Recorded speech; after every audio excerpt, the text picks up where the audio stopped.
please subscribe and don't forget to press the bell icon to get notified whenever we upload a new video.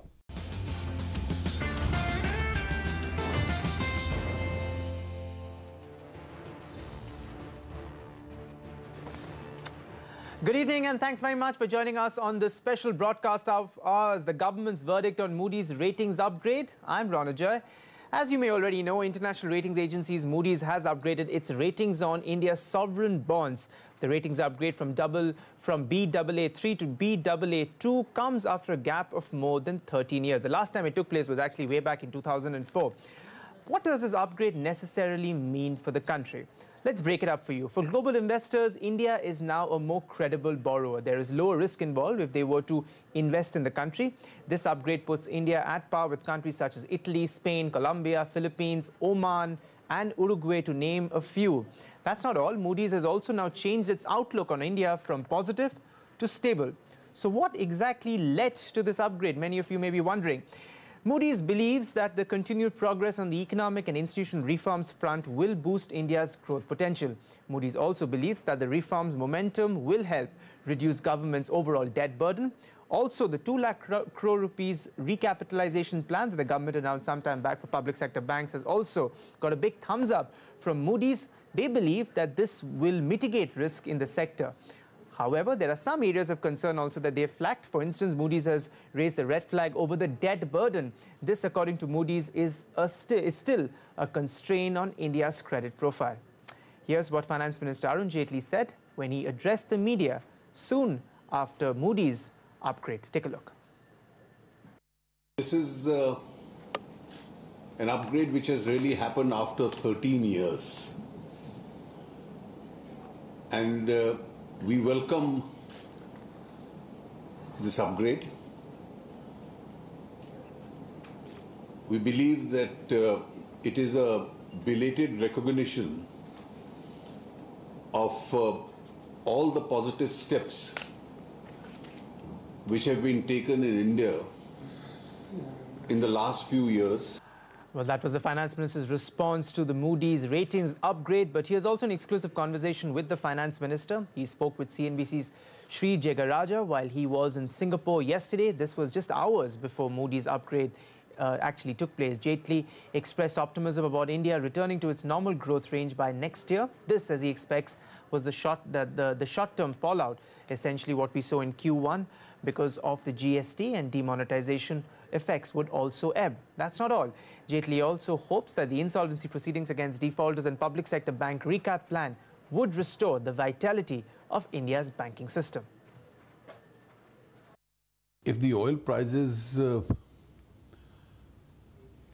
are extraordinarily high, certainly that impacts us adversely.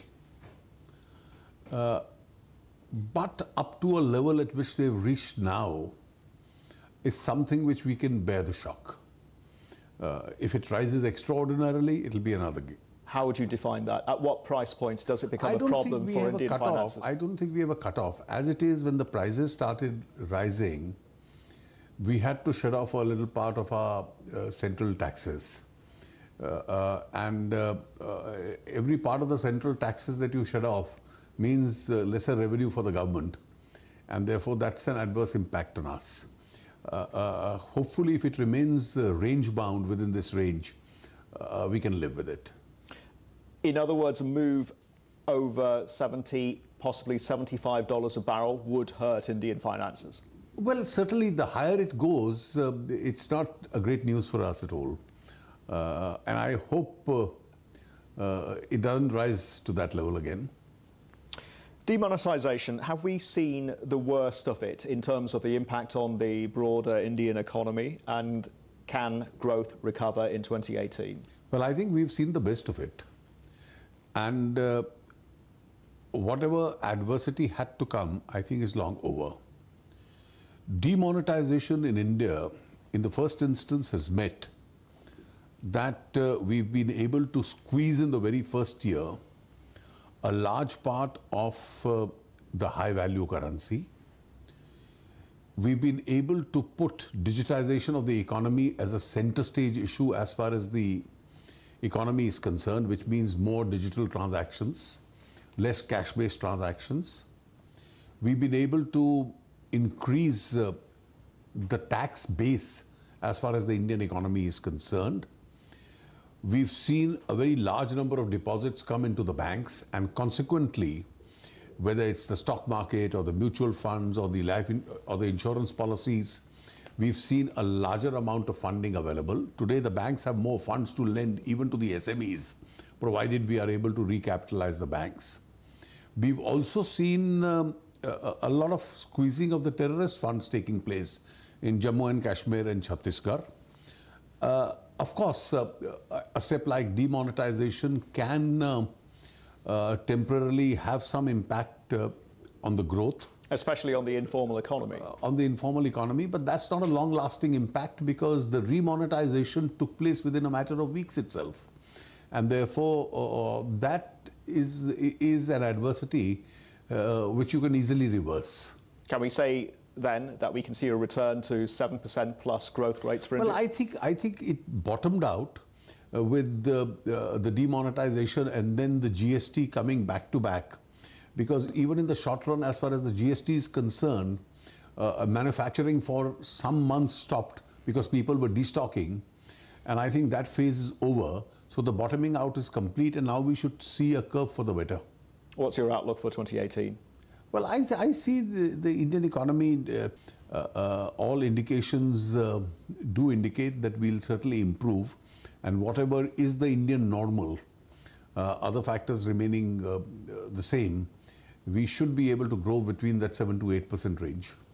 And if we can talk about GST harmonisation and the move towards a common market, tell me about rollout, implementation, and what that's going to do for tax receipts and tax collection and generation. Well, I think it's early days for GST. There are a few positives, I think, which we've scored.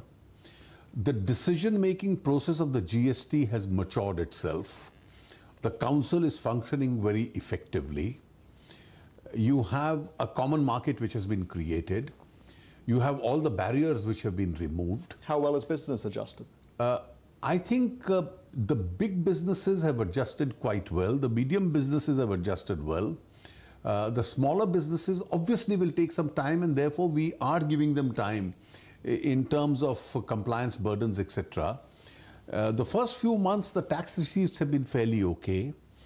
But I do see people will take time in adjusting to the new setup.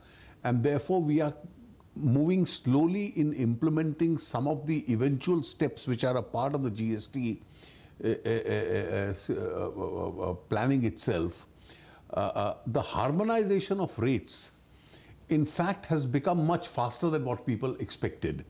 And therefore, our first effort to harmonize the 28% rate and bring most of the items down to 18%, I think is a step we have broadly accomplished. And that's a harmonization exercise depending on how the revenue buoyancy takes place, which will probably continue. And in terms of revenue position for India, what targets do you have? Well, I think as far as the central government has its budgetary targets, and therefore we want to keep up with those budgetary targets. As far as the states are concerned, we've promised them a 14% increase every year under the GST for the first 5 years. I'm quite sure we'll be able to maintain that.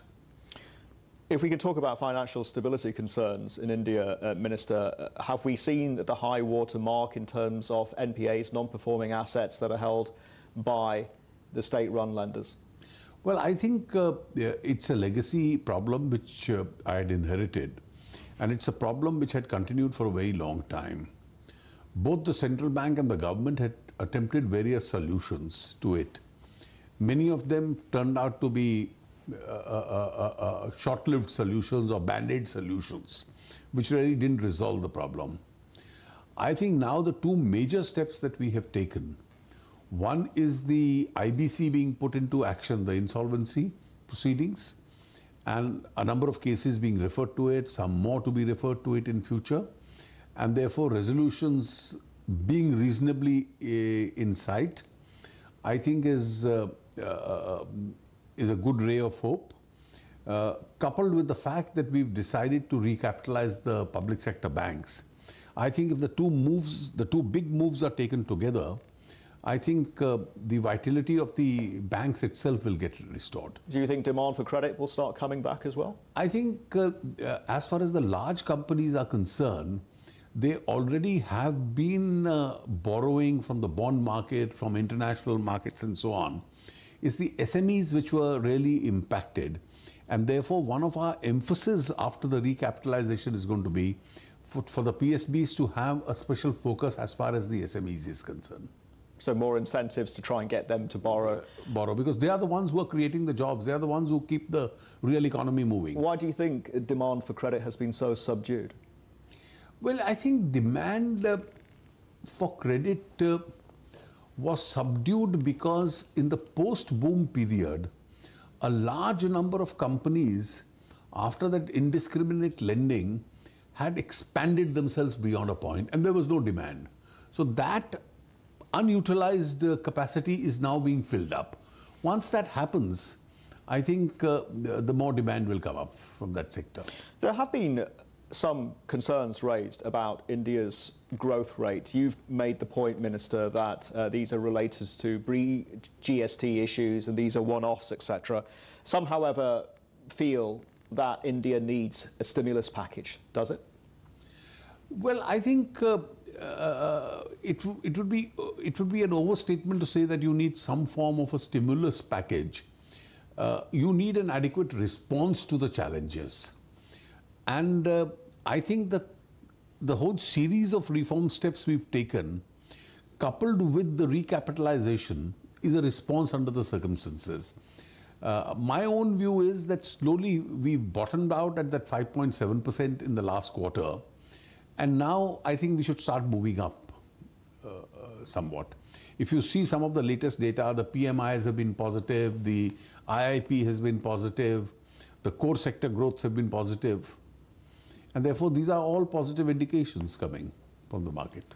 That being said, where does the priority lie from the finance ministry's point of view? Is it on fiscal consolidation or pro-growth spending?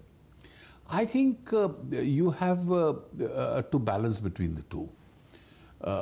In an economy where public spending is extremely important, the governments must spend and must spend more. But at the same time, you can't afford to be reckless and do away with all kinds of fiscal prudence. My own experience is that markets reward fiscal prudence. And therefore, we have maintained a reasonable amount of fiscal discipline. Now, depending on the revenue available in a given year, your glide paths can be modulated. But to deviate from it completely is something which we don't intend doing. Do you think you can hit your target for the budget deficit for current fiscal and the next fiscal? My effort will be to aim in that direction. That's for the current fiscal. And what about the next fiscal year? Well, the next fiscal is an easy target in the sense that it's targeted to go from 3.2 to 3%. How worried are you about the risk of a downgrade by the ratings agencies if India doesn't get the fiscal house in order? Well, I don't think that possibility arises. I think we've, by and large, over the last 3 years, shown a considerable amount of fiscal prudence. It's never been as good in history as it has been in the last 3 years. And we'll try and maintain the glide path to the extent which is possible. The other strategy is to privatize, is to sell stakes in state-owned companies. And I want to talk about Air India, which is widely seen as the company that is going to really set the tone. Are you finding buyers for the government stakes in Air India? We are on the verge of appointing a transaction advisor who will then analyze the entire market and see what is the universe of buyers which is available. And once we have a clear idea about the universe of buyers which is potentially available, we'll be announcing the terms of the privatization itself. At this point, can you disclose any of the buyers, their identities, any of them who have come forward? I don't think it will be prudent to do that. There are a large number of people, some people who've made inquiries, who've shown an expression of interest. Domestic or foreign, sir? You see, it could be a combination of both. But I'd rather wait for them to make a specific offer once the field opens for that. And if we can circle back to the taxation issue, there was a story of a wealth tax, of a tax being imposed on the rich and the super rich. Is that still an issue that you are discussing? Well, if you remember, wealth tax is a tax which I had abolished 2 years ago.